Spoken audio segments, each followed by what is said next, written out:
or Thunderbolts asterisk. There is an asterisk. Why? And, well, I saw, I think it was it Jimmy, a chat show host interviewing the cast and said, what's the thing about the asterisk? And they said, oh, well, you have to see the film to explain that. And bear in mind, I no longer know what is a plot spoiler in terms of these things. This is apparently the 36th installment in the Marvel Cinematic Universe and apparently the final Phase 5 film. And the asterisk thing is explained, but I can't, but apparently it's a plot spoiler, although fine.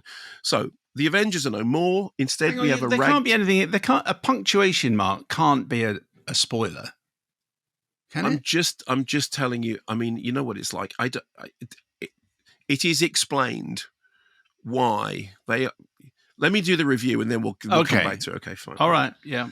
So the Avengers are no more. Now we have a ragtag group of misfits who are basically sent to kill each other, but who instead gang together to become Thunderbolts. Asterisk. The tagline: not super, not heroes, not giving up. So anti-heroes. Now, when I think of anti-superhero movies, I think of Kick-Ass and Super and Chronicle, all of which I liked in different ways. Now, I haven't read the comic strip source material for Thunderbolts, although I'm assured that it is largely unrelated. And though I've seen all the MCU films, I haven't kept on top of the spin-offs on television. I've seen some of them, but I've lost track of who is alive and who is dead in the MCU. I can't remember how we got here or why we got here. That's fine. So what I'll tell you instead is, so you have Florence Pugh as Yelena Belova, the assassin trained in the Red Room, I think, who we meet in a very impressive opening sequence in which Florence Pugh, jumps off the second tallest building in the world. So she does a Tom Cruise. I saw it in IMAX, incidentally. One of the issues with that now is that VFX have become so good that I saw it happen, and then it was only because I knew nothing about the film in advance, nothing about it, didn't read anything about it in advance. And then afterwards, somebody said, that actually was Florence Pugh actually jumping off that building. I said, was it? Oh, God, I just assumed that it was done in post. No, she jumps off the world's tallest building, but it's a parachute thing. She's depressed. She's depressed about her life and her job. And there's a very good sequence in which we hear her talking about how drudgy her job is, whilst we see her from an overhead shot beating all these guys up. That's a shot which kind of reminded me from that corridor scene from Old Boy. And I very much like Florence Pugh. And she's got this very kind of good dour way of saying, oh yeah, I've got to do this, and with drudgery of life. She wants a change of pace. She is promised a public-facing role by Julie Louis-Dreyfus's Valentina Allegra de Fontaine, who is in the process of being impeached for doing unauthorized stuff or something. Anyway, she needs to clean house, so she tells Yelena to go to this secret base where she meets a whole bunch of other people, all of whom have basically been sent to kill each other. So you've got Wyatt Russell's John Walker, who's Time Storm Captain America, Hannah John Kamen's Ghost, who was in Ant-Man and the Wasp, which I didn't care for at all, Olga Kurylenko as Taskmaster. Then there's Lewis Pullman as Bob, who is this naive amnesiac who's got no idea why he's there. Also in the mix, there's David Harbour's Alexei, who is very funny. He's the kind of the dad figure who's like the red guard. He gets all the best lines. Sebastian Stan's Bucky Barnes, so kind of former Winter Soldier. Sebastian Stan, obviously, most recently was playing Donald Trump in The Apprentice, and apparently went straight from doing Trump in The Apprentice to doing this. And then Geraldine Viswanathan as Valentina's assistant. Anyway, here's a clip. Oh, nice to see you, Ava. Yelena, you look awful. You sure you're really ready for that public-facing role you asked me about? Eat shit, Valentina. Where's Bob? Look at you. You are all so adorable. Just think, I send you down there to kill each other, and instead, you make nice and you form a team. Who is this old Santa? I'm Alexei Shostakov, the Red Guardian. What? And there's a lot of that. It's funny because we were just talking about Another Simple Favor, that something happens and people go, well, that just happened, or what? So there's a lot of that kind of dialogue in this, that something preposterous happens and then someone goes, what? Sorry, who? Or what's the thing with the buzzy thing? Or, what do you think of that helmet that you have to wear? You like the helmet? I don't know. You like the helmet? Well, I don't know. If you like the helmet, then there's a lot of self-reflexive wisecrackery going on. And that is actually the film's strongest suit, because it's directed by Jake Schreier, whose feature CV includes a film I love, Robot and Frank, which is, nominally a science fiction film about robots being used as for elder care, but actually it's this very charming, bittersweet comedy about aging and loneliness. So it's no surprise that the best thing about Thunderbolts is that stuff, and the stuff with Florence Pugh being wry about loneliness and depression and all that sort of stuff. As for the rest of the film, it's an oddly dour experience. A significant part of the first act basically takes place in a dungeon.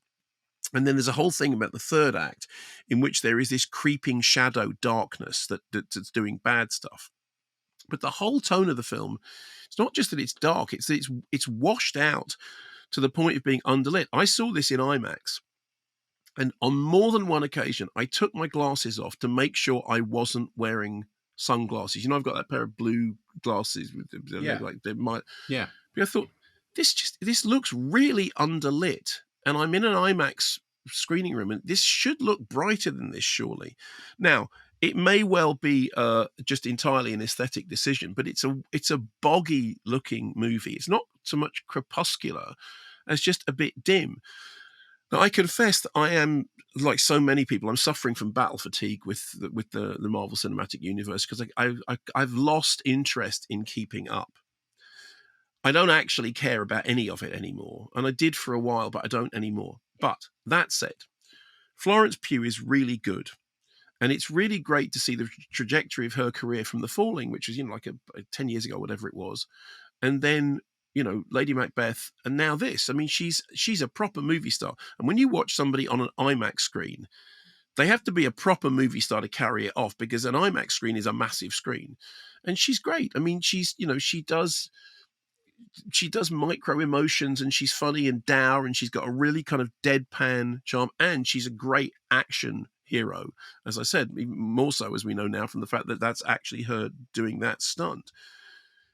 Beyond that, the mechanics of the plot and the putting things, and I stayed, of course, for the bit at the end of all the credits when there's a thing which throws forward to the next thing and then connects up with lots of other things that I don't care about.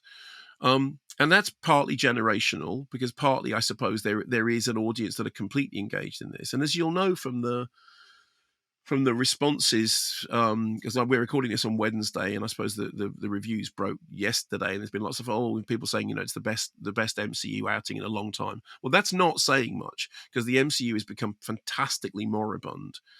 And so I enjoyed it. I enjoyed the interaction between the characters, but it is one joke, which is that they're in a crazy world, but they go, oh yeah, well, how's that going? Is that suit uncomfortable? What material is your suit made out of? And then, yes, there is some stuff about, darkness and depression and being an outsider and all that thing. But it's the weirdest thing was how murky it looked. The weirdest thing was how how massively underlit it looked. And I know that there are times that makes sense. I was thinking when they're going to emerge from the dungeon bunker thing that suddenly it's all going to get very bright, but it never did.